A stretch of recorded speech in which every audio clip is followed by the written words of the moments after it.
Pues bueno, me presento de manera más formal. Mi nombre es Yolanda Ramírez, soy una enfermera orgullosamente mexicana, soy licenciada en enfermería.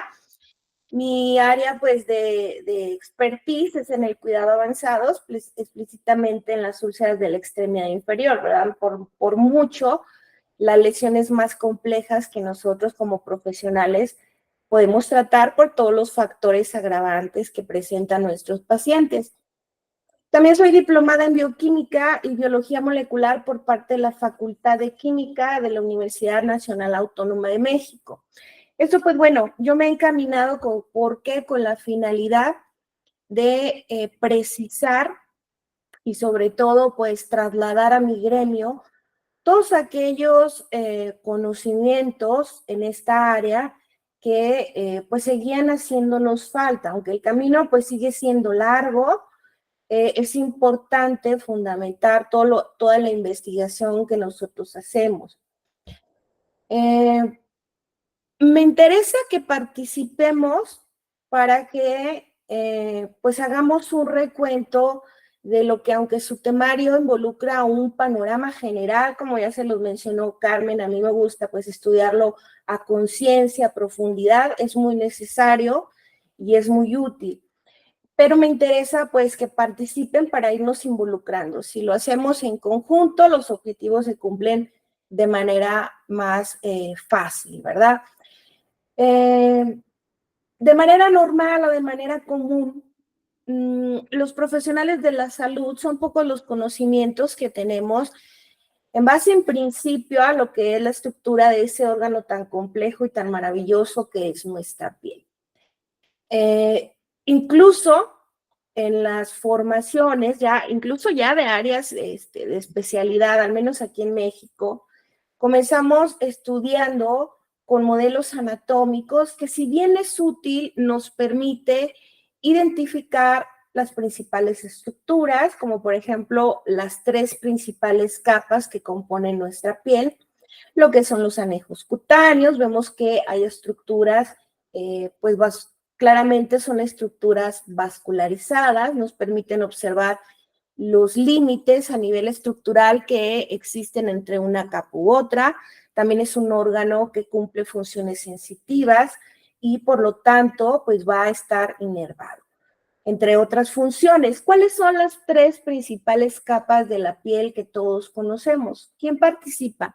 No los puedo ver porque ya mi pantalla se hizo grande, pero los escucho.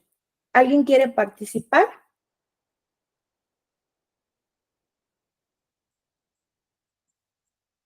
¿Nadie?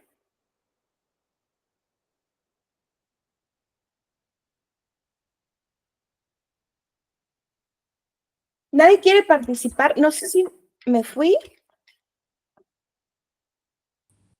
Sí, hola Yolanda.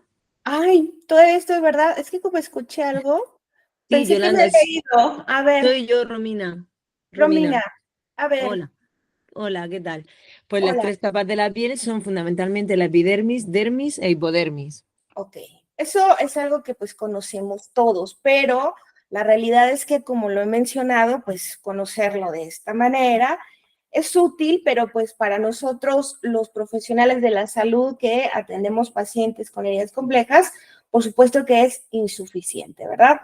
Para comprender los procesos regenerativos de la piel es importante conocer tanto su estructura a nivel celular, porque gracias a esa conformación que tiene nuestra piel de manera estratégica, pues va a hacer o va a realizar todas las bondades que funge por nosotros. Entonces, en cualquier área, pero sobre todo en bioquímica, estructura se traduce en función. Dentro del panorama general que hemos estudiado acerca de la estructura de la piel, hemos definido que cada tejido va a ser como tal un tipo de tejido diferente, ¿verdad? En histología tenemos diferentes tipos de tejidos básicos. Una vez que se definen estos tejidos, poco a poco se van especializando dependiendo el área en donde se encuentra. Esto es importante no solo porque a nivel estructural va a tener determinada función, sino porque las células que habitan en ese tejido, pues también van a tener tanto una estructura como una función determinada. Además de que cuando hacemos lecturas, pues nos hablan sobre células epiteliales, células conjuntivas, y nosotros tenemos que englobar esos conocimientos para ubicar cuáles son las células epiteliales, cuáles son las células que habitan el tejido conjuntivo. Y en la pantallita ustedes ven pues parte de la estructura. No olvidar pues que la conformación, especialmente de la dermis, pues es una matriz fibrosa, aunque cuando ya profundizamos nos damos cuenta que estas estructuras fibrosas también van a conformar estructuras muy especializadas como la unión dermoepidérmica, la membrana basal y las uniones intercelulares. ¿Cuáles son esos tres tipos diferentes de tejido que hemos definido y que sí vienen en su temario? La epidermis, ¿qué tipo de tejido es? Lo hemos puesto también y lo han participado en el foro.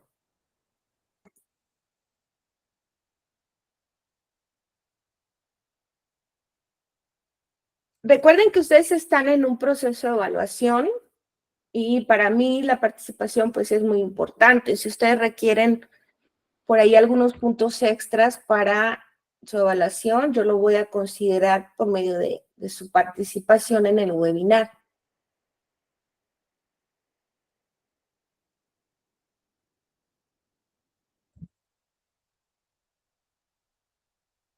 ¿Nadie? Otra vez yo, Yolanda. A ver, ¿cuál es tu nombre? Romina. Romina. Ok, No sé si Romina. quizás se trata de un tejido plano poliestratificado. Epitelio, ¿verdad? Epitelio, sí. ¿Perdón? Ok. La dermis mayormente es un tejido ¿de qué tipo?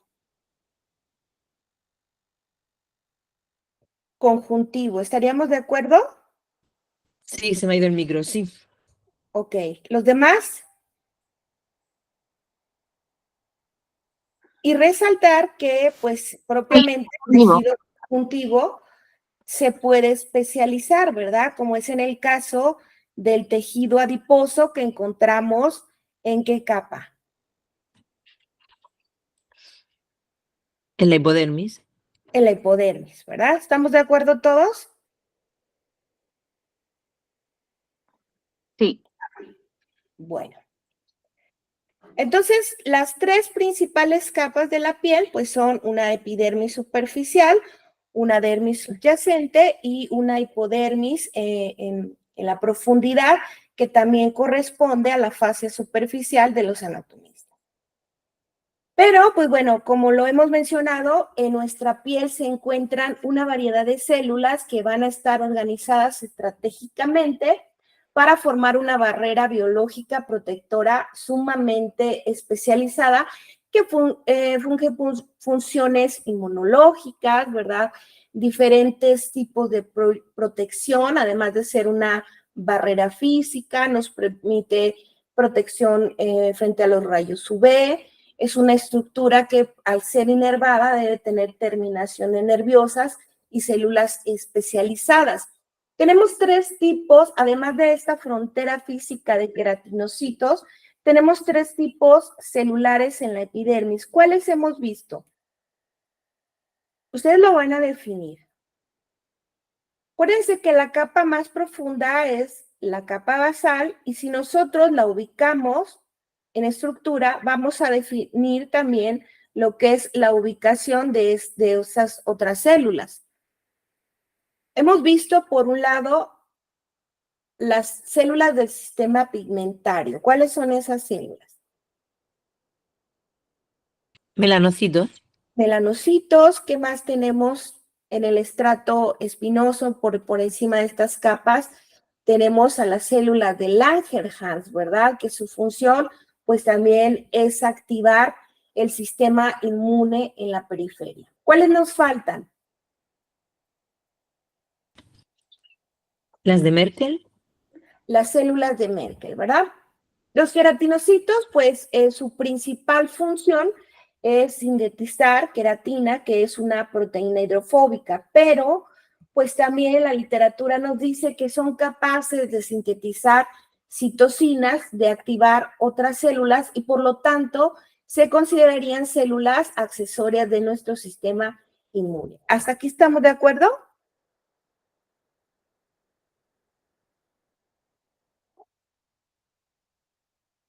¿Hasta aquí estamos de acuerdo todos? Sí. A ver, ¿cuáles son las funciones de manera general de nuestra piel?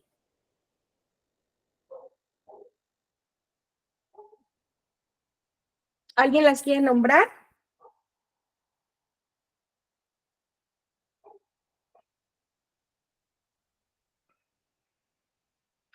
¿O lo elegimos al azar? No se crean, no los puedo ver. No puedo ver los nombres de los que participan. Bueno, entonces, en la epidermis vamos a tener una serie, como su nombre lo dice, pues es un estrato, un epitelio estratificado. Quiere decir que tenemos dos o más estratos o dos o más capas. Sin embargo, los queratinocitos en la epidermis no son iguales en cuanto a morfología y función. ¿Cuáles son esos estratos que nosotros hemos identificado y cuáles serían las diferencias a nivel estructural? Acuérdense que tenemos queratinocitos, tenemos un estrato más profundo que se une a la lámina basal, que corresponde a un tipo de células más cilíndricas, que son los queratinocitos del estrato basal, que están en constante división para generar todos esos queratinocitos de las capas más superiores, donde cumplen un proceso de diferenciación, una apoptosis también muy particular, hacia la superficie, donde finalmente se esfolian. ¿Estamos de acuerdo? ¿Cuáles nos faltan? ¿Qué estrato es este?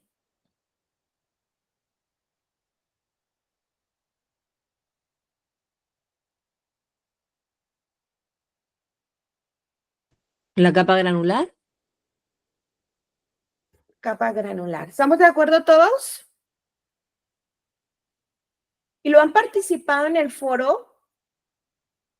¿Todos lo han hecho bien? Entonces, no tengan, no se limiten a participar. Bueno, entonces hemos ubicado estas 4 estratos principales en la epidermis. Como ya lo mencionamos, pues tenemos en la profundidad un estrato basal, un estrato espinoso, un estrato granuloso y el estrato más superficial que corresponde al estrato córneo. Ahora, estos procesos que realizan los queratinocitos para formar esta queratina, que es una proteína hidrofóbica, como tal, pues es un proceso de diferenciación y maduración de estas células. Hoy en día sabemos que el pH es algo muy determinante en el proceso de cicatrización, pero la realidad pues es que este factor es determinante también no solamente en procesos como la cicatrización, sino que forma parte de la fisiología misma de este tejido. Vemos que en las capas más superiores de la epidermis tenemos un gradiente de pH, mientras que en las capas más profundas, y vamos a ver como en la dermis también hay un pH diferente, un pH más neutro, un pH más alcalino, pero en la superficie, pues gracias a ese proceso de diferenciación y la segregación de sustancias de los queratinocitos, permite reducir el pH casi llegando a la superficie. El proceso de descamación está determinado por la disminución de este pH. ¿Qué es lo que pasa? Pues bueno, hay algunas enzimas que permanecen en reposo. Una vez que el pH disminuye, estas enzimas se activan y comienzan a digerir las uniones celulares para que finalmente nuestras células se exfolien. Entonces, por lo tanto, pues el pH que estamos estudiando de manera enfática hoy en día en el proceso de cicatrización, hay que 2 puntos señalar, principalmente pues que esos niveles de pH tienen influencia en la fisiología y tienen también una influencia muy determinante en la actividad de enzimas que llevan a cabo pues procesos dentro de cada uno de los tejidos. Además de formar una barrera física, los queratinocitos van a responder como un mecanismo de defensa de manera activa frente a los microorganismos y propiamente pues a las lesiones. Tienen la capacidad de producir péptidos o proteínas antimicrobianas, también citocinas, que son pues moléculas reguladoras de la respuesta inflamatoria y la respuesta inmunitaria, y que además pues promueven regular las respuestas inmunes. Por lo tanto, pues la epidermis también pues es un tejido que va a tener funciones inmunológicas. De la dermis que hemos estudiado, a grandes rasgos, pues bueno, en su temario viene que es una matriz fibrosa. Hemos distinguido pues que las propiedades de estos tejidos, tanto en estructura, resistencia, elasticidad, pues están determinadas por una estructura fibrosa, pero si nosotros pudiéramos hacer un viaje a través de los tejidos, nos daríamos cuenta que pues los tejidos propiamente no están solamente formado por fibras o por células incluso, ¿verdad? Porque aquí ustedes pueden observar un panorama general de esa matriz extracelular, que pues como su nombre lo dice, pues es el espacio que ocupa fuera de la célula, ¿verdad? Podemos definir o podemos observar pues que vamos a encontrar determinadas células que habitan ese tejido, células propias de este tejido y también algunas células del sistema inmunitario que permanecen vigilantes. Sin embargo, pues lo que hay que tener en claro es que es una composición molecular compleja que le brinda todas esas propiedades. Todos sabemos que pues el colágeno es su principal componente, pero cuando lo estudiamos a profundidad, pues nos damos cuenta que hay otros tipos de proteínas, sobre todo estructurales, que van a tener un papel determinante en que la célula pueda interactuar de manera coordinada con su matriz extracelular. Hay algunas proteínas también de anclaje de las células a la matriz extracelular y también pues que hay algunas otras estructuras, complejos moleculares como polisacáridos, que finalmente por sus propiedades, específicamente sus cargas, van a interactuar con el agua y le van a brindar pues esa humedad y todos los requerimientos necesarios para este tejido pues lleve a cabo su metabolismo. Entonces, ¿qué hemos definido, qué hemos visto acerca de la dermis? ¿Quién participa?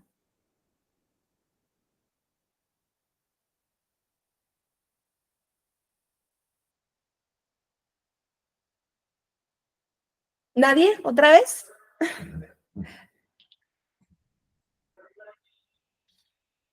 ¿Nadie quiere participar? ¿Cuántos somos? 13, Yolanda. 13, y nada más me ha participado una. Bueno, haz una pregunta y a ver qué te contestan. Quita la pantalla, bájala, que te vean la cara, que se las veas a ellas y a ver qué pasa. Hay alguien que está, algunas están contestando en el chat por escrito. A ver, es que lo que pasa es que a mí... No te lo sigo el chat, no te preocupes. Una tiene el micrófono mal, otra está con no sé qué, capa granula, si te están contestando en el chat, ¿vale? Pero no te puedo ver el chat. Yo estaré pendiente, Yoli. Lo que pasa es que una vez que lo quito no puedo ver el Yolanda, chat. mira, el icono que está abajo a la derecha, al lado de los muñequitos con el 13, ese es el chat. A mí siempre se me ha hecho un poquito más complicado el Meet. Ok, capa granular. Bueno, vamos a continuar. Vale.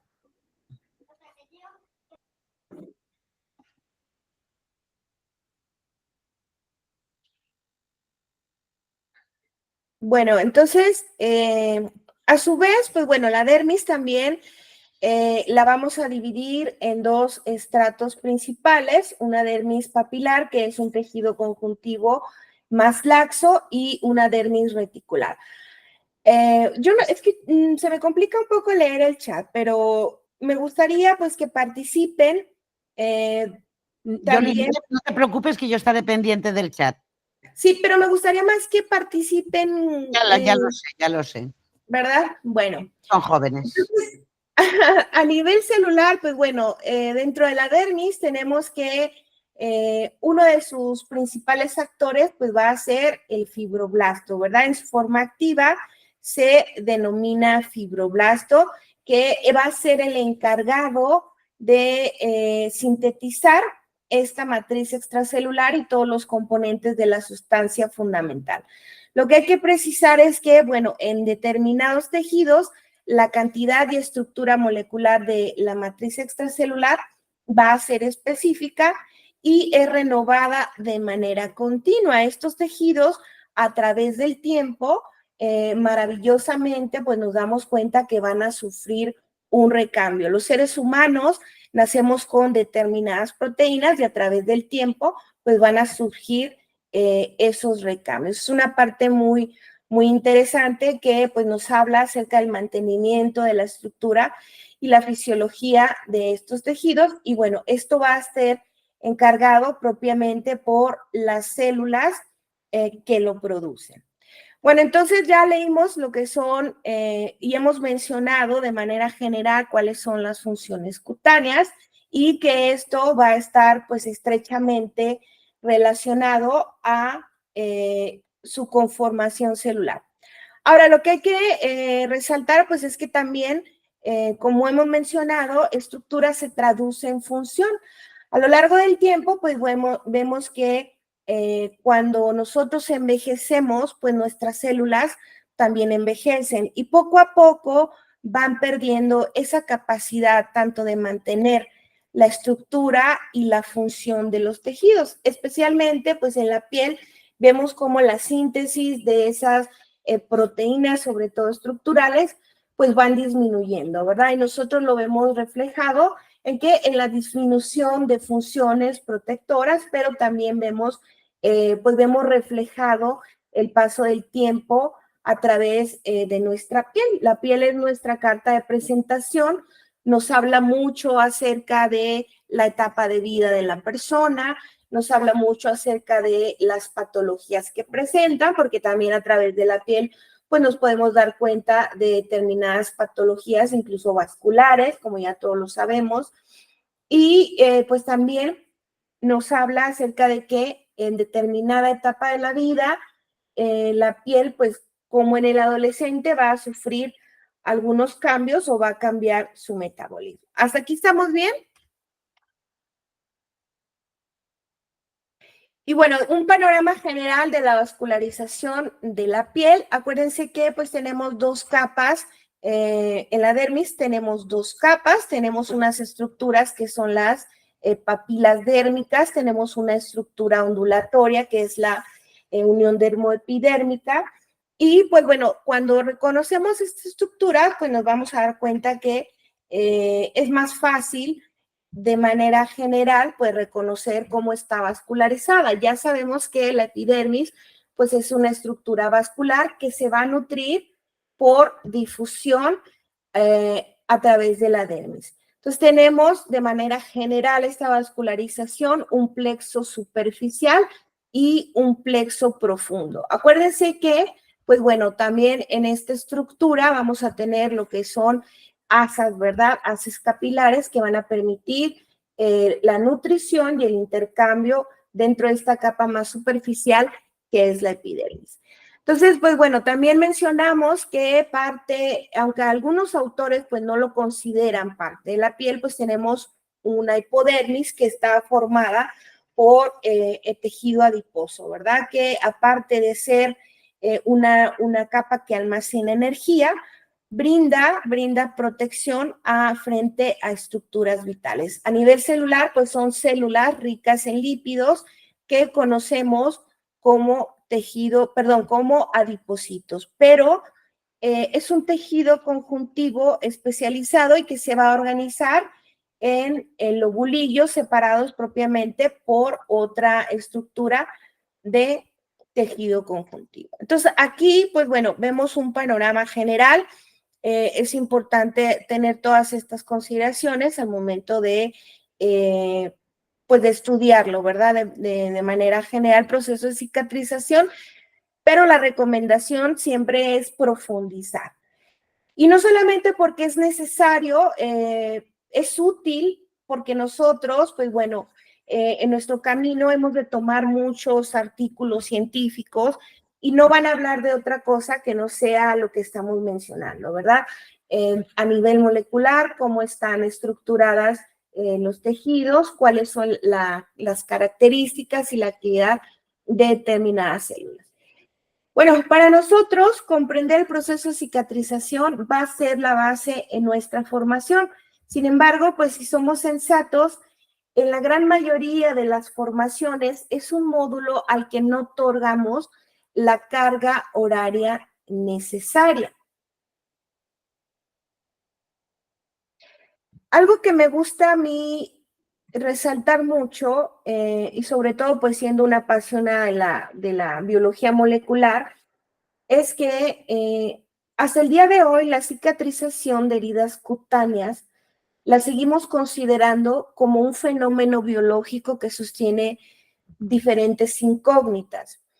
Aunque es uno de los procesos más estudiados en nuestros tiempos y por supuesto la investigación sigue en curso, no todo está escrito en cicatrización. Y esto lo podemos afirmar porque si hacemos un recuento de los elementos a nivel celular y a nivel molecular, nos vamos a dar cuenta poco a poco que la cicatrización misma está basada en proteínas. Y hoy en día sabemos que la comunidad científica trabaja de manera muy notable en definir lo que es la secuencia genética y por lo tanto la estructura de diversas proteínas. Por lo tanto, pues podemos decir que estamos en espera de esa información que nos regala la comunidad científica para definir o para poder nosotros resolver todos aquellos aspectos a nivel molecular que causan cronificación de las heridas. No todo está escrito en cicatrización, la ciencia no es estática y pues bueno, va siendo cambiante, ¿verdad? Si nuestro giro fuera otro y el objetivo de hoy fuera reconstruir un edificio o una estructura similar y tener el objetivo de retornar a una estructura lo más parecido a lo inicial, lo primero que teníamos que saber pues es de manera precisa cómo está estructurada, cuáles son los elementos que dan soporte, cuáles son los elementos que dan propiedades, dónde se ha originado el daño, porque sabemos que no es lo mismo una lesión en una zona anatómica determinada o por más complejidad en la extremidad inferior. Tenemos que saber pues las rutas que siguen a lo mejor en los canales que llevan el agua o los que llevan el desagüe, cuáles son los adhesivos. Les mencionaba que en esa matriz extracelular pues tenemos también proteínas de adhesión. Entonces tendríamos que nosotros conocer de manera profunda para plantearnos este objetivo. También pues tendríamos que saber cuál es el equipo que necesitamos.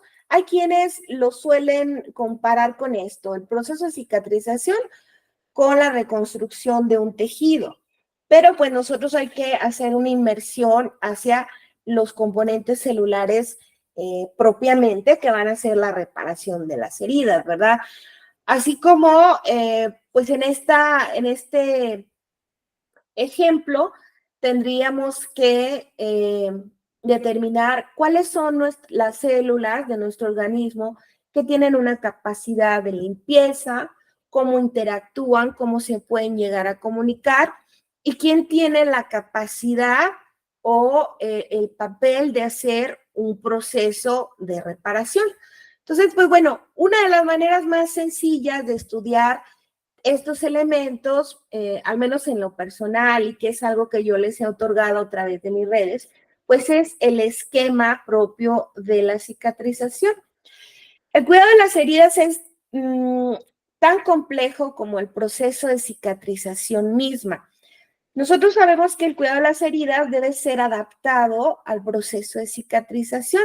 Tenemos que conocer no solamente las diferentes etapas, que eso de manera general no las sabemos todos nosotros. Cuando iniciamos, pues bueno, lo primero que nos aprendemos son las fases del proceso, pero a veces no las aprendemos como las tablas de multiplicar. Es decir, las memorizamos, pero no sabemos realmente qué estaría ocurriendo o cuáles son los factores más importantes en determinada etapa. Tenemos entonces que también en la literatura vamos a encontrar que lo podemos estudiar en tres principales fases. Una fase inflamatoria, donde ocurre una respuesta vascular y una respuesta celular, dejando de lado, no dejando de lado la hemostasia, pero sino que incluyéndolo en esta misma fase. Y también pues que tenemos una respuesta celular. A mí me gusta estudiarlo así porque la gran mayoría de nuestros pacientes van a llegar en una fase inflamatoria crónica, pero dejamos muy de lado la importancia de la hemostasia como parte del proceso de cicatrización, y esta fase pues va a tener muchos factores determinantes que vienen a predecir todos esos eventos que vienen a continuación. Estudiar la hemostasia no es fácil, sobre todo si lo hacemos desde la bioquímica. Vamos a ver que involucra una serie de reacciones químicas, activación por parte de determinadas enzimas y sobre todo, pues bueno, algunos factores que nosotros no comúnmente nos involucramos, aunque deberíamos de ser así. Desde nuestro enfoque de estudio, pues las plaquetas son las primeras en actuar en el sitio donde se produce una herida. Y fíjense cómo lo vamos a revisar. Entonces yo tengo las principales fases del proceso de cicatrización. El primero es la hemostasia. Entonces voy a ver que en la hemostasia voy a tener estos elementos, principalmente las plaquetas. Pero las plaquetas no van a actuar sola. Se van a coordinar tanto con las células endoteliales y van a echar mano de las proteínas. Fíjense cuántas veces vamos a mencionar la palabra proteína en nuestra sesión. Van a echar mano de las proteínas del plasma, ¿sí? Para activar el resto de la cascada de coagulación y finalmente producir un coágulo de fibrina, que es una proteína insoluble que precisamente se va a producir a partir de la conversión de proteínas del plasma, proteínas solubles del plasma en una proteína insoluble. Entonces, aquí ahorita lo vamos a ver, pero pues voy a identificar sus componentes, ¿verdad? Tengo plaquetas y tengo fibrina. En la etapa inflamatoria, que es básicamente la respuesta de nuestro sistema inmune, voy a tener una cascada más compleja y voy a tener muchos elementos celulares que van a actuar dentro de esta etapa. Inicialmente, pues bueno, después de la hemostasia, las primeras células que van a actuar en el proceso de cicatrización serían los neutrófilos. Fíjense cómo los estoy ubicando con este esquema, ¿verdad? Después de las plaquetas, las primeras células que llegan a la zona lesionada, gracias a qué? A señales químicas, ¿sí? A estímulos derivados de la hemostasia y también gracias a moléculas como la interleucina 8 que va a atraer a los neutrófilos. Entonces, en esta fase también tengo que los monocitos circulantes, ¿de acuerdo? Que posteriormente se van a diferenciar en el tejido conjuntivo en macrófagos, van a ser estimulados desde esta etapa. Entonces, los neutrófilos son células profesionales fagocíticas. Acuérdense que cuando se produce una herida, el resultado va a ser una matriz extracelular dañada. ¿Estaríamos de acuerdo?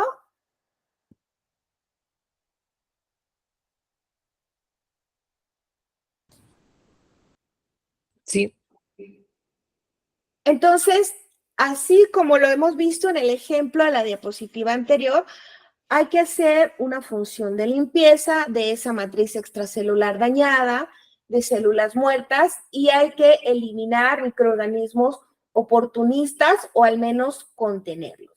Entonces, los neutrófilos son células profesionales fagocíticas, pero que tienen la capacidad de producir radicales libres, ¿verdad? Como parte de su mecanismo de defensa, los neutrófilos pues toman elementos como el oxígeno, lo reducen y forman sustancias antimicrobianas. Entonces, estas tijeritas que representan la actividad de las enzimas proteolíticas de manera general, que se van a encargar pues de remover con la ayuda de los fagocitos de esa matriz extracelular dañada. Entonces, ¿quiénes segregan estas enzimas? Pues son células que tienen gránulos y que una vez que se activan, comienzan a segregar tanto esas enzimas como sustancias de tipo antimicrobiano. Entonces, ¿sí se está viendo bien todo? ¿Estamos bien?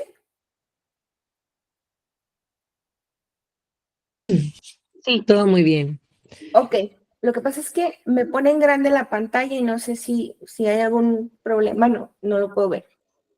Bueno, entonces tengo también mastocitos, que son células que también van a tener gránulos y que una vez que se activan con estos estímulos, pues van a desgranular y van a segregar sustancias vasoactivas responsables de los signos característicos que nosotros conocemos de la inflamación.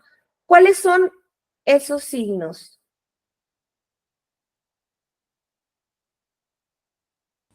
Enrojecimiento, calor, calor, edema, Ok, ¿estamos de acuerdo todos? sí. Lo que no hemos mencionado mucho es esos mediadores biológicos que van a formar parte de cada una de las etapas. Cuando las plaquetas se activan, comienzan a segregar sustancias, entre ellas, una de las más importantes, pues son las moléculas que nosotros conocemos como factores de crecimiento. Entonces, en este esquema, ustedes pueden ver a grandes rasgos cómo, por ejemplo, aquí perdón, las plaquetas van a segregar por una parte el factor de crecimiento derivado en las plaquetas. Vemos en esta parte lo que es la interleucina 8, que es una molécula quimiotáctica para neutrófilos, es decir, que va a atraer a neutrófilos. Vemos en la etapa, en esta etapa vemos algunas moléculas de tipo antiinflamatoria. No es precisamente que vayamos nosotros aprendiéndonos de primera intención. Esas moléculas, pues como muchas de las veces van a tener un nombre que nos guía hacia cuál es su función, como el factor de crecimiento endotelial vascular, que es el principal angiogénico. Pero recuerden que, pues bueno, van a tener también algunas actividades, pues que pueden llegar a ser una función diferente en determinadas células. Bueno, no voy a meterme mucho en esa parte, pero sí conviene que nosotros lo repasemos. Entonces, después de los neutrófilos, voy a tener otras células que infiltran la lesión y que son, ¿cuáles serían?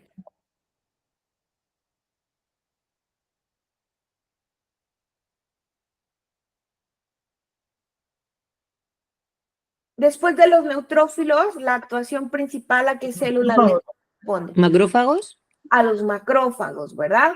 Que inicialmente, pues bueno, como hemos mencionado, son derivados de los monocitos que viajan desde el torrente sanguíneo hacia el tejido conjuntivo.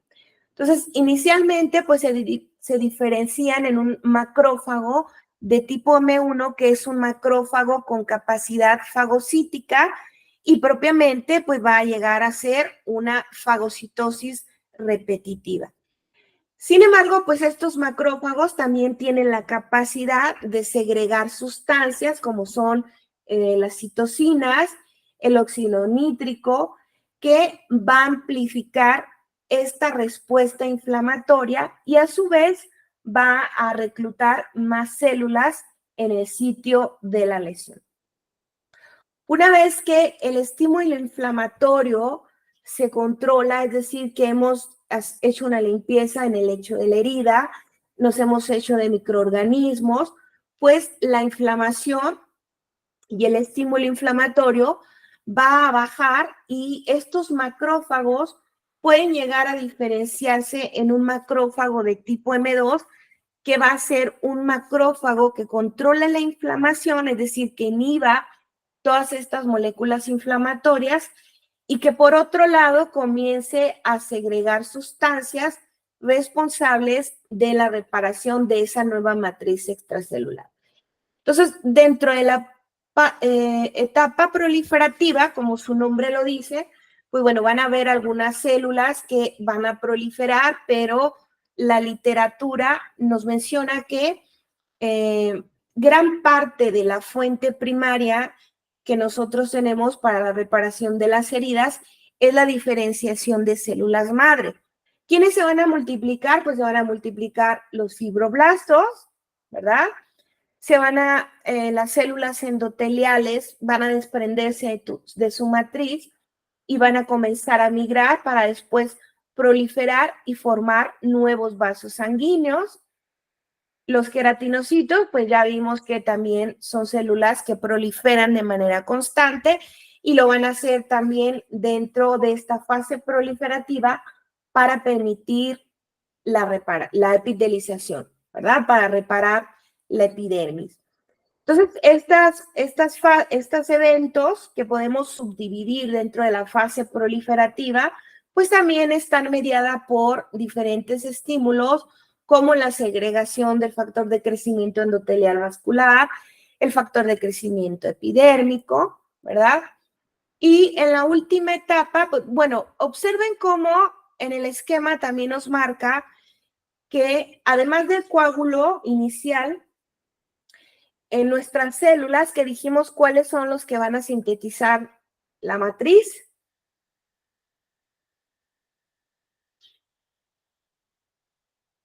¿Los fibroblastos? Los fibroblastos inicialmente comienzan a sintetizar componentes de una matriz extracelular provisional que va a ser rica en colágeno tipo 3, ¿verdad?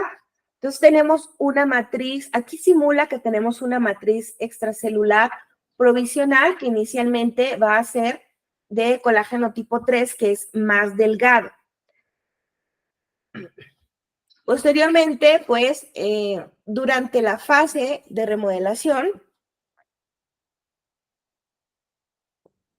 vamos a tener que ese tejido o esa matriz extracelular provisional, pues va a pasar por medio de una transición de maduración, ¿verdad? Hacia el tejido cicatricial, donde esta matriz extracelular provisional de colágeno tipo 3 se va a degradar de manera continua y va a ser reemplazada por un tipo de colágeno más fuerte, que es el colágeno de tipo 1. Entonces, durante esta fase también la actividad celular va a disminuir y también tanto el recambio como la síntesis, como el trenzado de esa nueva matriz extracelular, pues va a estar determinada por ciertos factores de crecimiento que van a regular la actividad de las células. Esta célula estrelladita que vemos en color violeta o moradita, pues son los miofibroblastos, que finalmente son un tipo de fibroblastos muy especializados que tienen capacidad contráctil. Se van a activar y van a actuar durante estas fases con la finalidad de reducir la cantidad de tejido conjuntivo que vamos a sintetizar para reemplazar la dermis, y se van a anclar a los bordes de la herida en un proceso que nosotros denominamos contracción de la herida.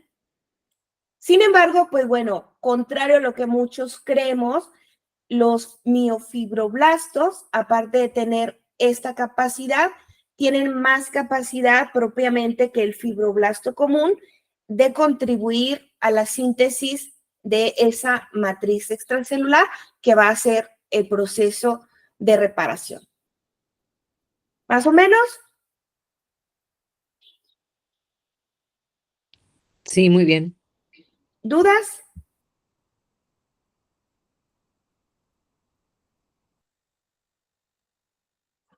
Pues de momento ninguna. Bueno, entonces, ese es el objetivo de este esquemita, que no debemos de olvidar, pues que bueno, hay diferentes fases, pero dentro de cada una de las fases hay diferentes elementos, hay diferentes eventos, por decirlo de alguna manera, y que todo esto finalmente va a estar mediado por moléculas, principalmente proteínas, ¿verdad? O sustancias de naturaleza proteica. Tenemos los diferentes componentes, tenemos el fibrinógeno, que es el precursor de la fibrina, y representado como una tijerita, esas enzimas proteolíticas, que su función va a ser fragmentar proteínas, una función de manera básica. Pero las proteasas no solamente, pues bueno, tienen un papel determinante en lo que es la eliminación de una matriz extracelular dañada. La realidad es que las enzimas proteolíticas pues tienen función incluso desde la hemostasia, que van a activar enzimas osimógenos, que son moléculas precursoras. Eso es un panorama general, pero cuando ya profundizamos, pues vemos que la función de las enzimas en nuestro funcionamiento propio y en el proceso de cicatrización es muy determinante. Son moléculas dependientes del pH tanto para mantener estructura y mantener su actividad o equilibrarla. Entonces, por eso es que pues hoy en día nos centramos tanto en pH, pero es importante en principio pues reconocer esto, ¿verdad? Los mediadores biológicos, principalmente proteínas, que van a ser, muchas de ellas van a ser enzimas, y posteriormente pues bueno, podemos dar paso a ver cuál es la afectación que puede tener tanto la estructura como la función de estas enzimas a determinados niveles de pH.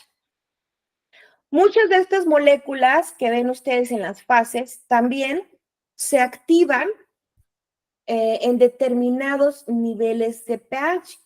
Entonces, es por eso que en este esquemita, aunque parezca muy sencillo y divertido, involucra todos esos factores. Fíjense cómo inicialmente tenemos un pH, estoy acá, no sé si lo alcancen a observar bien, aquí tengo la escala de pH que nos va a marcar lo que, bueno, sin números, está más por colorcitos, pero tenemos el pH neutro, que es un azul muy, muy clarito. Y fíjense cómo en esta etapa inicial representa que tendríamos un pH ligeramente alcalino. Como parte de los mecanismos de defensa y toda esta respuesta, nuestro organismo tendría la capacidad de acidificar el lecho de la herida de manera fisiológica, es decir, el pH va a bajar. Estoy aquí en neutro, hacia el lado derecho es un pH alcalino, hacia el lado izquierdo es un pH ácido, ¿sí? Entonces tengo que el pH dentro de esta fase tendría que bajar. No obstante, pues bueno, cuando el organismo entra en un modo de reparación, pues ya tanto la actividad como la segregación de sustancias va a ser diferente. Por lo tanto, el pH va a neutralizarse o llevarse hacia un pH muy ligeramente alcalino durante esta fase, para posteriormente pues regresar a sus características físico-químicas iniciales, que sería un pH ácido, y ahorita pues lo vamos a ver. ¿Más o menos? ¿Dudas? ¿Comentarios? Perdona, ¿podría repetir lo de el pH de las distintas fases? Que no me he enterado bien. A ver, ubicamos, aquí tenemos la escala de pH. ¿Sí lo ubican acá al fondo? Sí, se ve pequeña, pero se ve, sí. Ok. Entonces, pH va en una escala de 0 al 14. Un pH neutro es un pH de 7. ¿De acuerdo? Si el pH baja, yo me inclino hacia el lado izquierdo, tengo un menor pH y eso es un pH ácido. Sin precisar lo que significa pH, porque bueno, eso es motivo de otra charla. Si yo me voy hacia el lado derecho, tengo un pH alcalino, un pH superior a 7.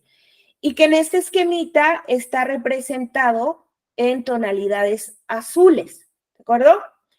El pH ácido, en este esquema, está representado en tonalidades más rojas, ¿verdad? Dependiendo del pH, más claro, o si se vuelve más ácido, pues más oscurito. Entonces, inicialmente, pues bueno, el organismo comienza con un pH más alcalino cuando se produce la injuria. ¿Por qué? Porque dependiendo de la profundidad de la lesión, el pH de la epidermis es ácido, pero el pH de la dermis, déjenme ver si lo tengo acá. Bueno, si no, ahorita se los pongo.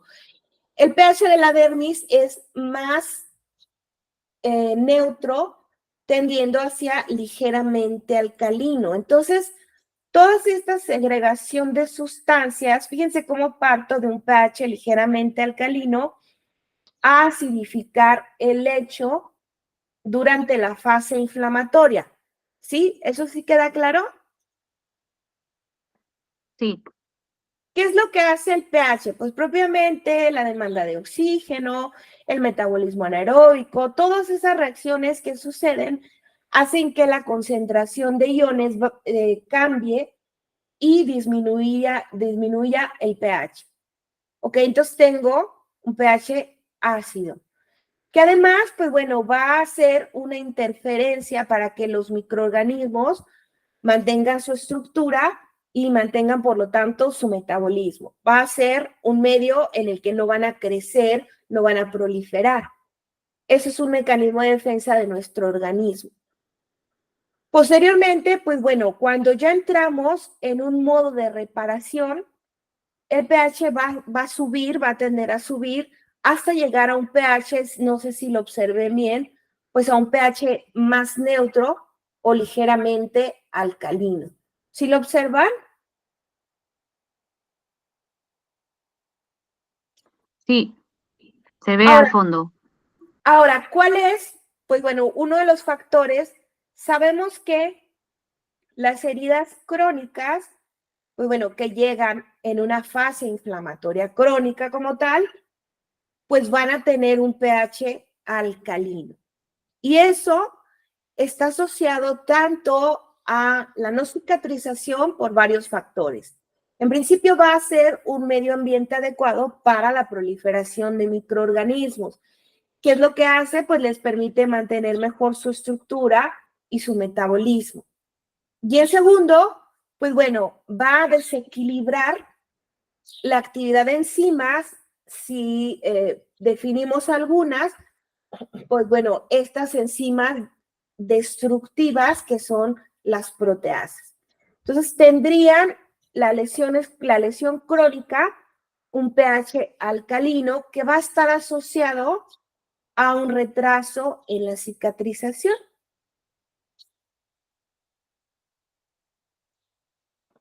Perfecto, ahora sí lo he entendido. Muchas gracias.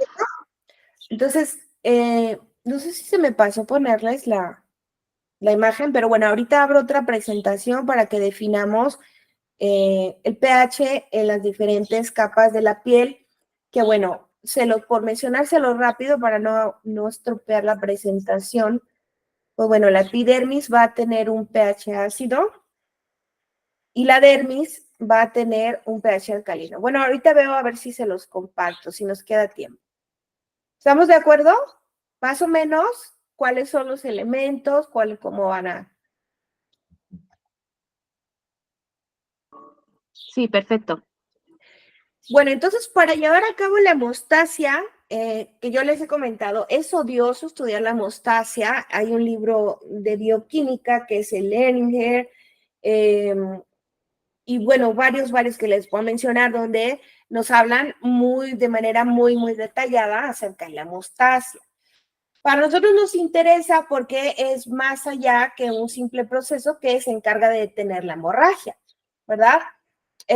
Dentro de estos elementos, pues bueno, lo primero que tenemos que considerar es que cuando se produce una herida para nuestro organismo es una situación de emergencia, ¿verdad?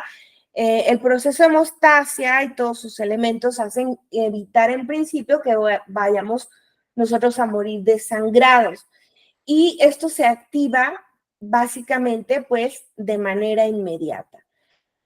Sin embargo, las plaquetas pues no van a actuar solas. La pared vascular, ¿verdad? Tanto estructura como su composición celular, las células que revisten estas estructuras, van a formar parte o van a interactuar durante estos procesos. Las plaquetas van a ser los principales actores, el principal componente a nivel celular, pero van a actuar, como ahorita lo vamos a ver, de manera coordinada con las células endoteliales para activar la cascada de coagulación y pues llevar a cabo esta función. La parte a destacar es que nuevamente volvemos a mencionar que el plasma tiene un sinnúmero de proteínas que dentro de este proceso pues van a actuar algunas otras tienen una función inmunológica como el sistema de complemento y que bueno, entonces recopilando, el sistema hemostático está compuesto por componentes celulares y proteínas plasmáticas solubles, que inicialmente pues son solubles, pero vamos a realizar una conversión mediante estas reacciones de proteínas solubles a proteínas insolubles. Entonces aquí sí me interesa que participen y se involucren. ¿Cuántas personas hemos participado? Creo que somos como 2, ¿verdad?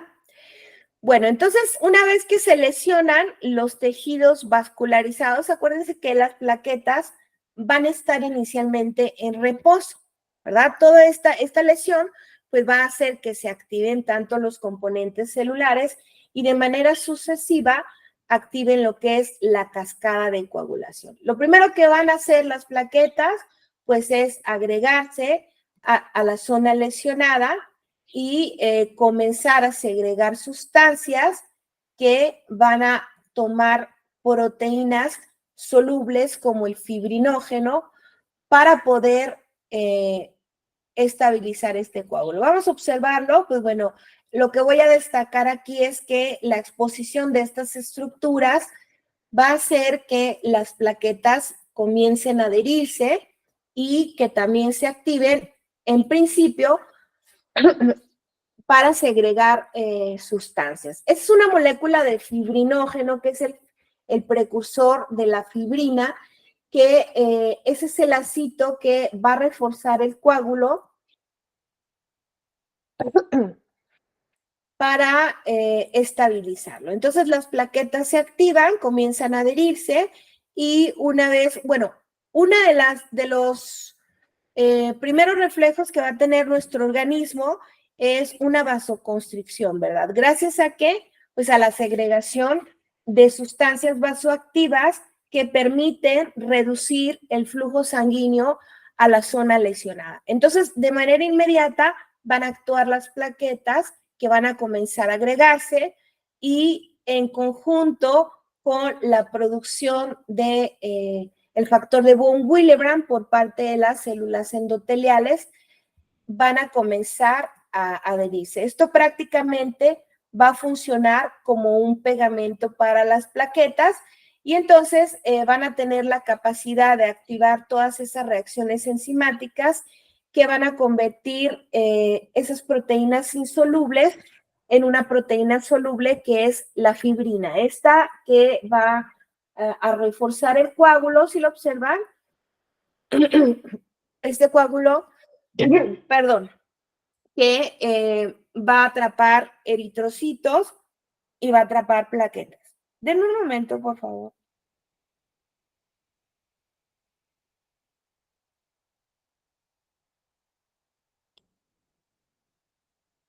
¿Hasta aquí vamos bien?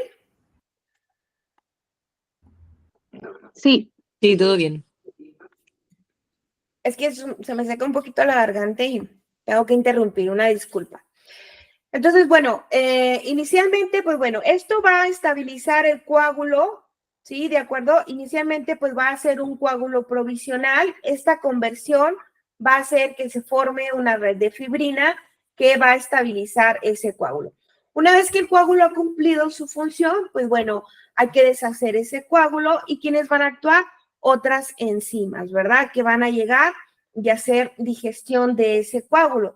Ahora, todos estos elementos que se segregan durante la hemostasia, durante la dilución del coágulo, van a fungir como señales químicas para atraer las células inflamatorias a la zona lesionada.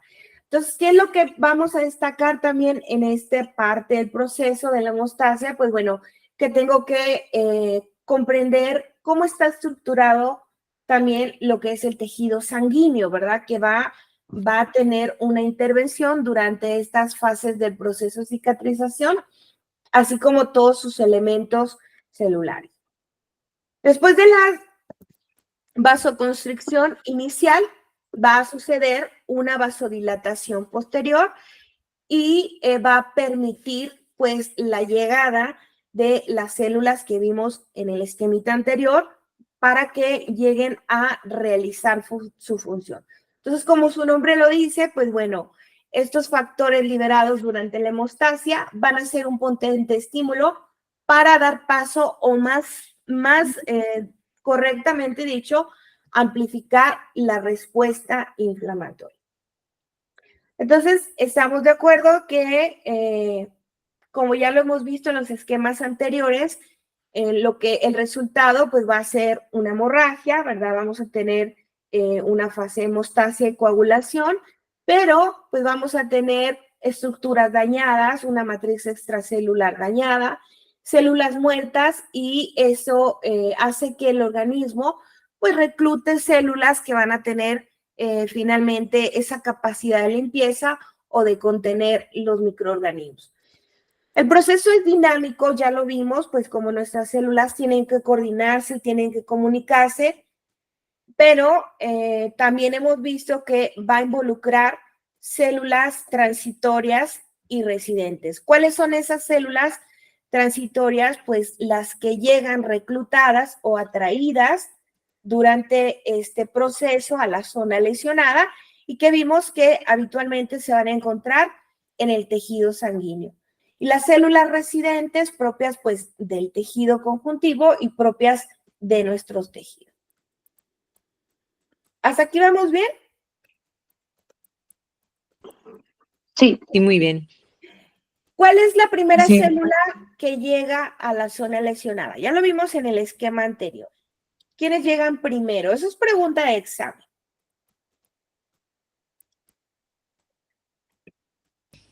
Las plaquetas. Las plaquetas van a actuar primero durante la hemostasia. Ok, desde nuestro enfoque de estudio serían las primeras en actuar. Después de las Luego, plaquetas, los macrófagos. acuérdense que tenemos, fíjense cómo va el esquema más o menos en un orden. El neutrófilo. ¿De Ajá, acuerdo? sí. Ok, entonces esas preguntas siempre de examen. Los neutrófilos van a representar la primera línea de defensa mediada por células. Durante esta respuesta son los primeros que llegan a la zona lesionada.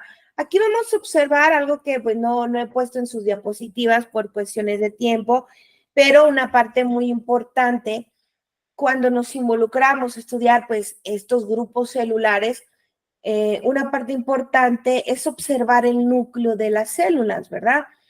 Cada célula, aunque tienen una estructura básica, van a tener tanto características como funciones diferentes. Y eso se debe a que a las proteínas también que expresa cada célula.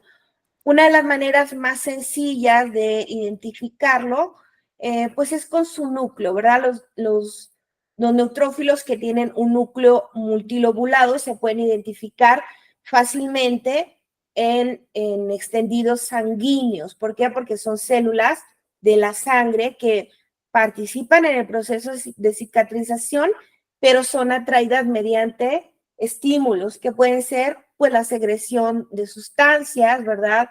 Puede ser la detección de moléculas en la superficie de microorganismos. Su participación es muy importante, pues bueno, son la primera línea de defensa, van a realizar fagocitosis y los neutrófilos tienen una alta demanda de oxígeno. ¿Por qué? Porque, pues bueno, uno de sus mecanismos de defensa que hemos mencionado es producir especies reactivas del oxígeno. Entonces, van a consumir el oxígeno con la finalidad de hacer transformaciones químicas, ¿verdad? Producir radicales libres, peróxido de hidrógeno, con la finalidad de ¿qué? Pues de deshacerse de esos microorganismos. Entonces, ¿qué pasa cuando hay un déficit de oxígeno en los tejidos? Pues la función de defensa no es de manera, o no se da de manera adecuada, ¿verdad? En el centro de la herida durante esta fase, pues hay un alto consumo de oxígeno. Bueno, entonces después de los neutrófilos, fíjense quién participa. Los mastocitos, pues bueno, su función ya la hemos definido. Esto hace que también, bueno, facilite lo que es la extravasación de neutrófilos, es decir, que se escapen del torrente sanguíneo y estas sustancias hacen que haya mayor permeabilidad vascular y, por decirlo de alguna manera, hace que el neutrófilo pase de manera más fácil hacia el tejido conjuntivo. Entre otras funciones que hemos ya definido, pues el mastocito le ayuda a los leucocitos a llegar a la zona lesionada. Luego los macrófagos, que hemos visto también, bueno, son células fagocíticas, pero son células diferentes. Tienen mayor tamaño, ¿verdad? Pues de ahí su nombre, macrófagos, y vienen de células circulantes que son los monocitos. Entonces, los leucocitos son capaces de abandonar los capilares sanguíneos y llegar a los tejidos donde ejercen su acción.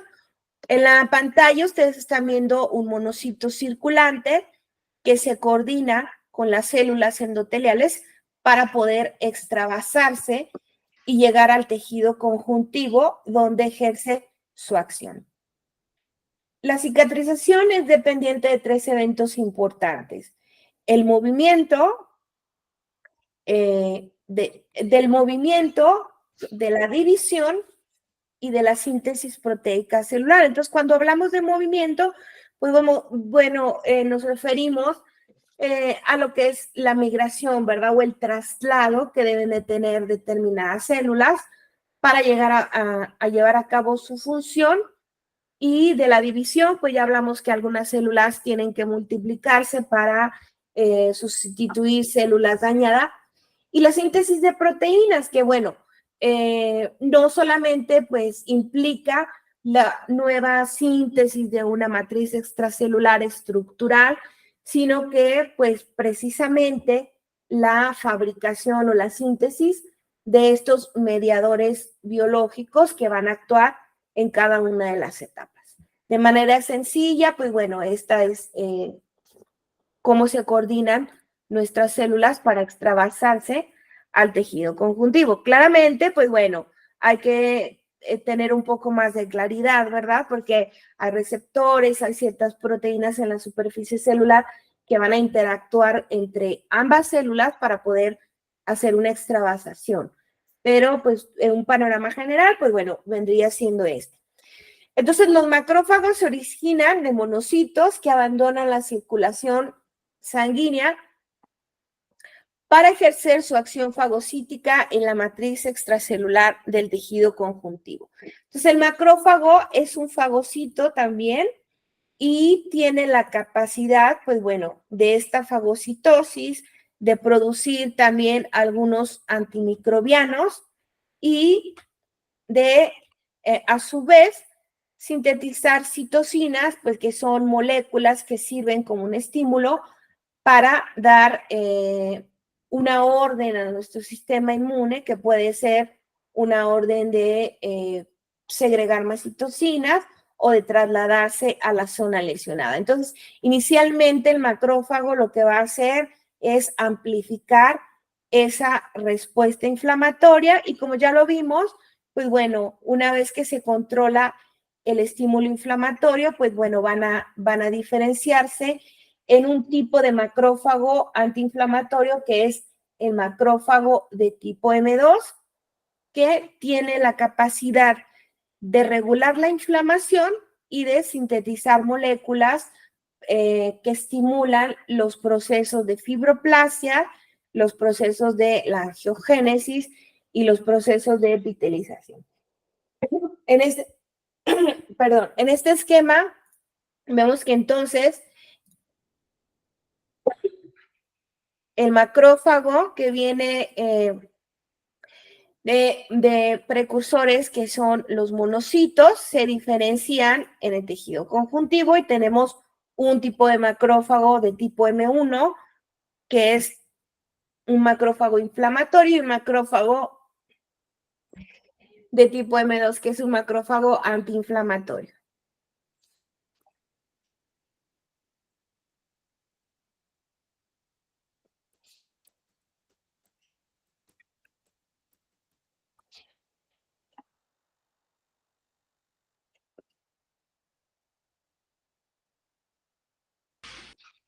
No se escucha nada ahora, Yolanda.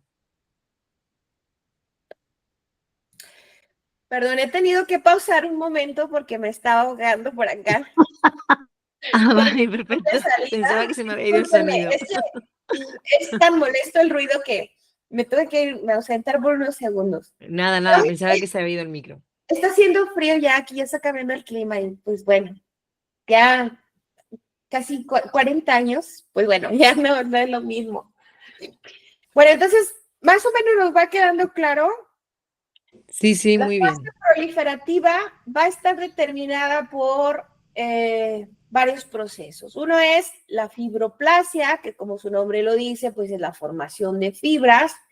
La angiogénesis, que también es un proceso que al inicio nos parece complejo, ¿sí? Las células endoteliales rompen la matriz y toman una célula guía para comenzar a migrar y posteriormente comenzar a proliferar y formar nuevos vasos sanguíneos. También necesitamos en esta etapa, en este proceso de angiogénesis, el uso de enzimas, ¿verdad? Que van a degradar esa matriz extracelular. Y pues bueno, el proceso de contracción de la herida, todo esto en conjunto, sí,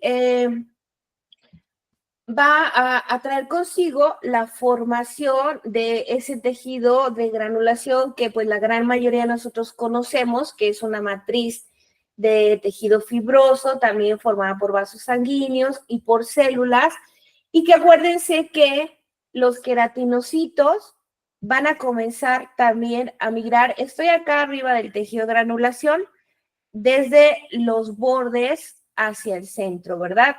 Inicialmente van a conformar una monocapa de células y posteriormente van a irse diferenciando en los queratinocitos de cada estrato. Una vez que se completa el proceso de epitelización, las células que habitan en la epidermis van a volver a colonizar esta epidermis para otorgarle nuevamente esas funciones que hemos visto al inicio de la sesión. Entonces, de manera pues general, estos serían algunos procesos que determina esta fase proliferativa y que bueno, si lo trasladamos ya a lo que vemos a nuestros pacientes, pues bueno, determinaríamos en qué etapa del proceso de cicatrización se encontraría. Y pues bueno, ya hablamos que el fibroblasto va a ser el principal actor durante, no el único, pero sí el principal actor durante esta fase de proliferación. Son células muy interesantes que, como lo mencionamos al principio, van a tener la capacidad de fabricar los precursores del colágeno. ¿A qué me refiero con precursores? Pues bueno, ellos sintetizan algunas moléculas que en el espacio extracelular van a sufrir algunas modificaciones químicas para formar un tipo de colágeno maduro. No hemos hablado mucho de ello, pero pues bueno, sí que vale la pena revisarlo nosotros, cómo se lleva a cabo de manera más profunda lo que es la síntesis de colágeno para poder identificar también lo que son alteraciones. Les voy a subir algunas lecturas a la plataforma para que complementemos esta parte. Y bueno, la fase de remodelación y maduración va a suceder. La remodelación, pues bueno, ya vemos que va a haber un intercambio constante. Esto va a ser durante todo el proceso, pero la maduración y la remodelación en conjunto tiene objetivo que se deposite una matriz permanente que va a devolver en lo posible todas las características iniciales. Entonces, el tejido de granulación, que es rico en colágeno tipo 3 inicialmente, es reemplazado por un tipo de colágeno, por colágeno tipo 1. Hay mayor ordenamiento a nivel molecular cuando ya se da el proceso de maduración. Y pues bueno, quienes actúan nuevamente, pues la influencia es principalmente pues de fibroblastos y neofibroblastos, ¿verdad? Que van a tener la capacidad de hacer ese recambio. Bueno, esta parte ya lo vimos. También pues mencionamos también que pues el oxígeno es fundamental en la cicatrización, pues bueno, es fundamental para los mecanismos de defensa, es fundamental para que se lleve a cabo de manera adecuada la síntesis de colágeno, sin olvidar que el oxígeno también va a formar parte de la estructura de nuestros tejidos. La tensión de oxígeno, bueno, esto lo he tomado de su temario. ¿Cuándo va a disminuir? Pues bueno, sabemos que propiamente una de las más características, pues bueno, es cuando nosotros tenemos una enfermedad arterial periférica, ¿verdad? O úlceras arteriales, por supuesto, cuando hay presión, las lesiones por presión son lesiones isquémicas. Cuando hay fibrina pericapilar. Bueno, esto lo he tomado de su temario y cuando el daño que presentan nuestros pacientes diabéticos se va conjugando, se va acumulando a través del tiempo. Procesos donde se ve aumentar los requerimientos de oxígeno. Ya vemos que pues, es necesario para llevar a cabo las funciones de defensa, así como en tejidos que se han tratado con radioterapia. Definir qué es una herida compleja, una herida crónica, puede llegar a ser un concepto diferente. Nosotros como profesionales de la salud influimos mucho en la cronificación de las lesiones, ¿verdad? Sobre todo cuando no llevamos a cabo una valoración adecuada de nuestros pacientes, cuando desconocemos a grandes rasgos la composición de los materiales o cómo pueden actuar. Y nosotros podemos de esta manera, pues sobre todo cuando no tenemos la formación, ¿verdad? Yo creo que una de las partes principales de nuestro crecimiento profesional es preguntarnos qué es lo que estamos haciendo bien o qué es lo que estamos haciendo mal por nuestros pacientes. Muchas de las veces, pues lo hacemos de manera rutinaria. Hay ciertas condiciones que están protocolarizadas, incluso a nivel hospitalario en muchos sectores, Pero acuérdense que pues una curación tiene que tener precisamente pues como objetivo eso, ¿verdad? Favorecer la curación del paciente, y muchas de nuestras intervenciones realmente no están encaminadas hacia favorecer al paciente.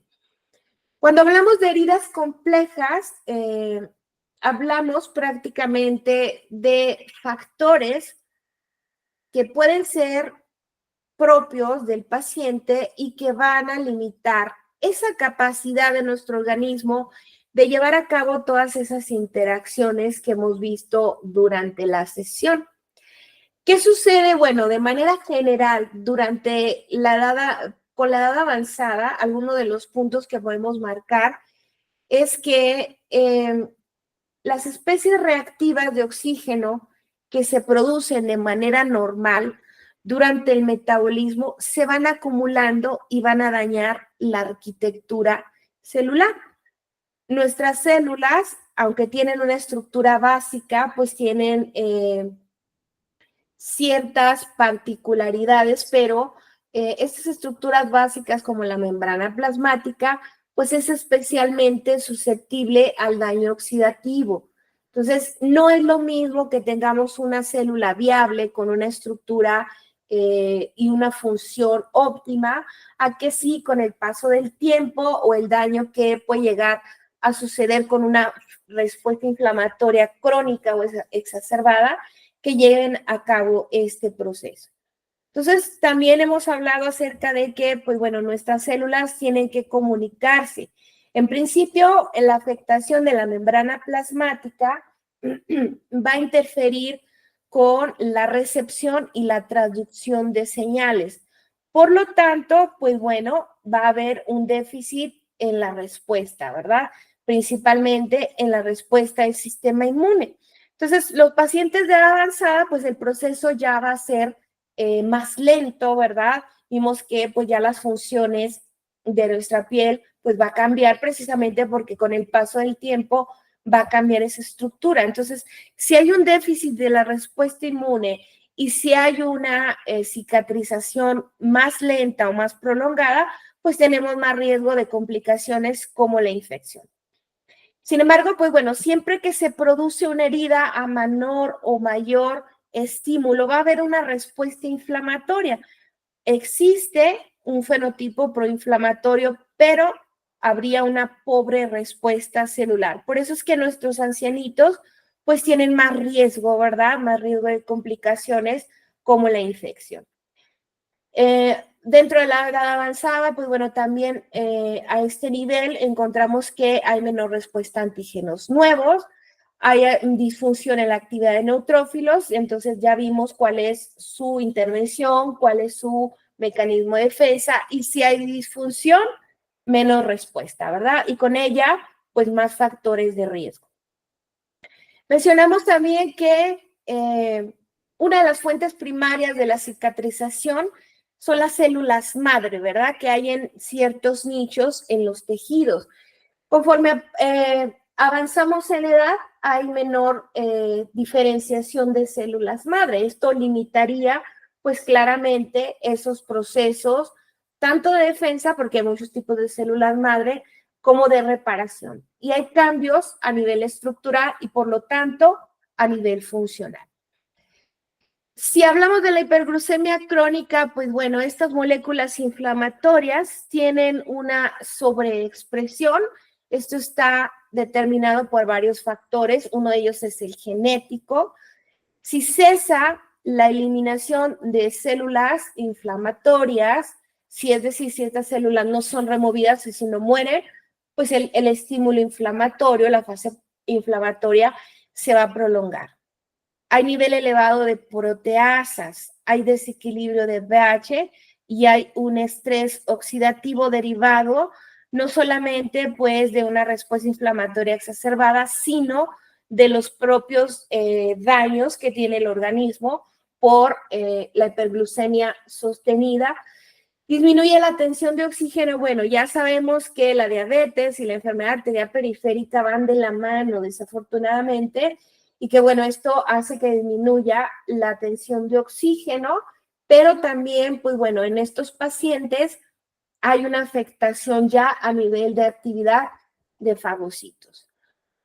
Podemos seguir enumerando muchos aspectos a nivel celular y a nivel molecular con este tipo de patologías.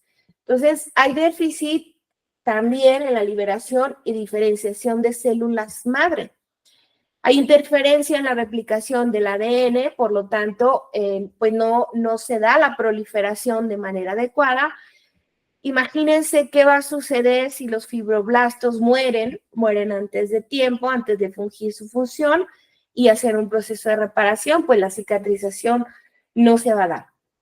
En relación a la epitelización, pues bueno, hay una activación y diferenciación incompleta de queratinocitos que ya vimos en conjunto, pues van a comandar el proceso de epitelización. Así pues podríamos seguir enumerando a nivel celular cuáles serían las afectaciones. Y pues bueno, es un panorama general. Tenemos 1:30. No sé si quieran que resolvamos dudas.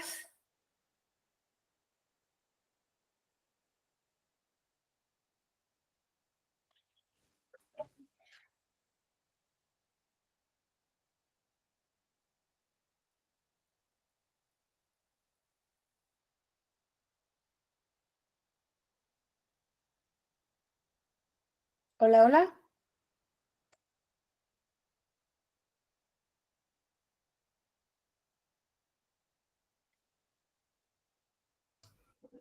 ¿Pasa algo?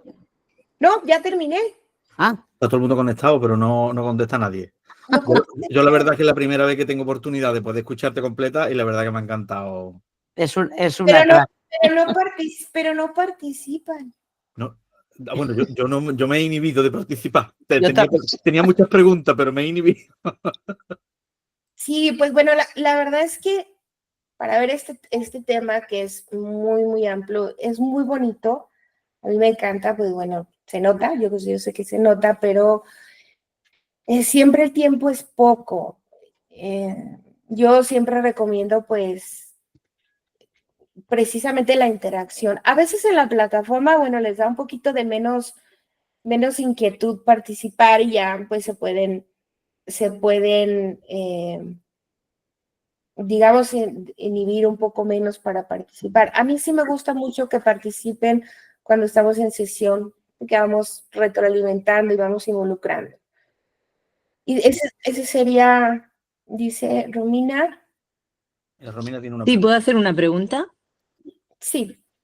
A ver, en esta de una herida en la que aparece una hipergranulación, a nivel Ujú, citológico hay una alteración celular, entiendo, con su explicación. Porque cuando hay una claro. hipergranulación, en la fase de epitelización que se liberan los queratinocitos en los bordes, como he explicado antes, ¿qué pasa? ¿Que hay un déficit de queratinocitos? ¿Qué De sucede en la hipergranulación? Aparte de que puede haber una contaminación y haya más neutrófilos, o entiendo, me gustaría que me lo explicase. La gran mayoría de los pacientes llegan en una fase inflamatoria crónica, pero Ujú. podemos ver que también hay fases proliferativas perturbadas, es decir, pues que vemos que comienza la granulación y el proceso se detiene. La literatura no es muy específica en cuanto al tejido de granulación, de hipergranulación, pero lo que hay que tener en claro es que vuelve otra vez el estímulo inflamatorio.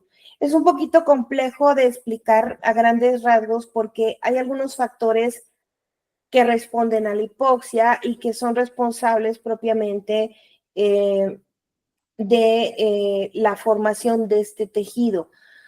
Lo que sí sabemos es que vuelve otra vez el estímulo inflamatorio y eso nos sucede de manera muy común cuando nosotros mismos modificamos ese ambiente, sobre todo con la oclusión de las lesiones. Ajá. ¿Verdad? Nos pasa muy común y ya en la práctica lo puedes ver que cuando utilizamos sobre todo hidrocoloides, ¿no? Les ha pasado que lo utilizan. Entonces, aunque no es muy clara la literatura, lo podemos asociar a una sobreinfección o un aumento nuevamente de la carga bacteriana. Yo les mencionaba que a veces, y siempre nos lo repite Carmen, si no, las heridas no las fastidiamos, ¿verdad? Porque así lo ha dicho ella a veces. El proceso lleva su secuencia normal. Hay pacientes que, bueno, son pacientes complejos o de riesgo, pero en los que únicamente nosotros como profesionales tenemos que vigilar que el proceso se dé de manera adecuada y que no existan complicaciones. Es una vigilancia. Pero al menos en mi país traducimos el manejo avanzado de heridas con el ponerle un apósito avanzado, entre comillas, a la lesión que trae el paciente. Cuando realmente avanzados estamos, cuando comprendemos la cicatrización, cuando comprendemos la fisiopatología, ¿verdad? Y comprendemos más allá también acerca de la composición de los materiales. Pero de manera básica, pues hay que considerar que vuelve el estímulo inflamatorio y esto está asociado muchas de las veces a la infección o la alta carga bacteriana. Eso lo vemos muy común y cuando, pues sobre todo cuando aquí para todos usan los hidrocoloides. Yo la verdad en la práctica no los utilizo. Bueno, para favorecer la granulación en un medio húmedo, cuando el lecho está limpio. Bueno, el agua es un reactivo y es un producto en nuestro organismo para llevar a cabo reacciones químicas. Pero una cosa es tener un nivel de humedad óptimo y otra cosa es perder ese equilibrio, ¿no? En las heridas. A veces tenemos altos niveles de exudado, los pacientes llegan con hidrocoloides, ¿sí? No. Entonces se favorece el proceso en este medio ambiente que tiene todos los requerimientos, pero pues hay que tenerlo todo en equilibrio. El exudado, la humedad hay que gestionarla. Sí. Sí, forma parte de la fase inflamatoria de la cicatrización, entendido. Y hay que saber gestionarlo. Por eso entiendo ahora unos opósitos que utilizamos aquí en España, inhibidores de las metaloproteasas, bueno, cambiando un poco el tema, que me sucedió el caso de que hubo una hipergranulación, o sea, una herida estancada, y me dijeron, bueno, pues si está limpia, no está contaminada, se utiliza el inhibidor de la metaloproteasa y te acelera la cicatrización. Y cuando retiramos el apósito, pues resulta que había un hipergranulado. Entonces, probablemente, claro, estaba contaminada, aunque no pensáramos que no, que ya no estaba infectado el lecho, aunque no había ningún signo de infección, claro, pero habría contaminación, ¿no?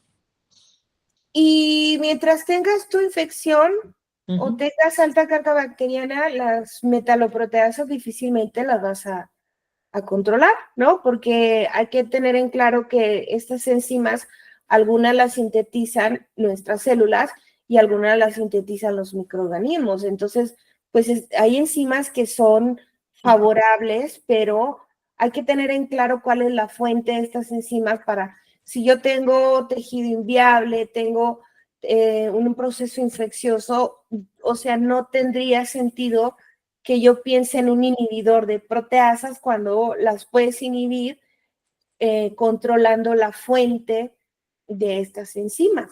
Es lo que yo te podría compartir, ¿verdad? Mientras se sostenga el estímulo inflamatorio, pues va a haber segregación de sustancias propiamente, de sustancias proinflamatorias, o sea, si hay tejido inviable, si hay edema en la extremidad inferior, si hay alta carga bacteriana, o sea, eso yo creo que por eso hay que seguir una línea de cuál es el proceso y cuál sería la fuente para nosotros poderlo gestionar.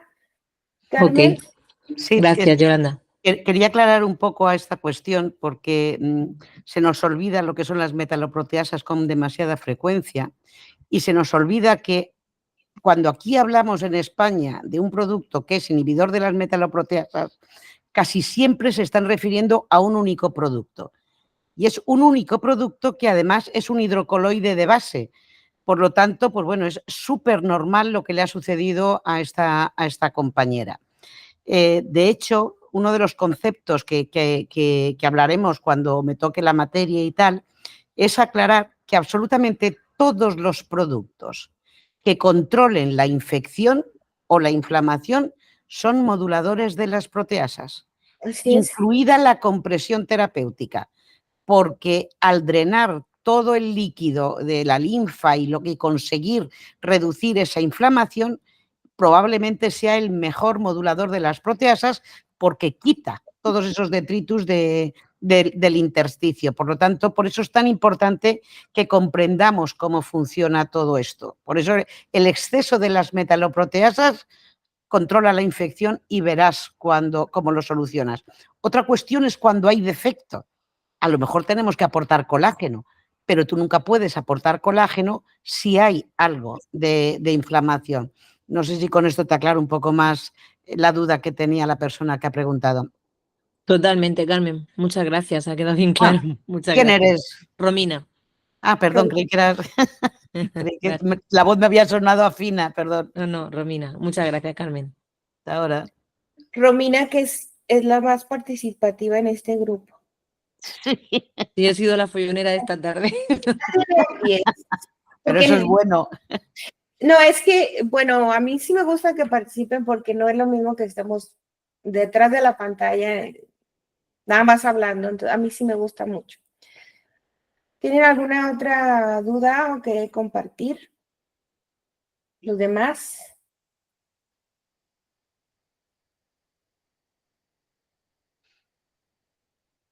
¿Nadie?